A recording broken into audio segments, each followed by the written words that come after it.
Poduzetnici su kamen temeljac našeg društva. Oni su motori koji zapošljavaju roditelje naše djece. Predugo smo gledali kako nam prilike klize kroz prste.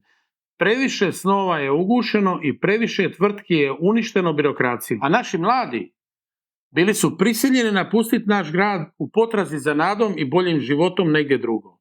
Dosta je bilo. Zadar nije zaboravljeni grad u tuđoj priči o uspjehu.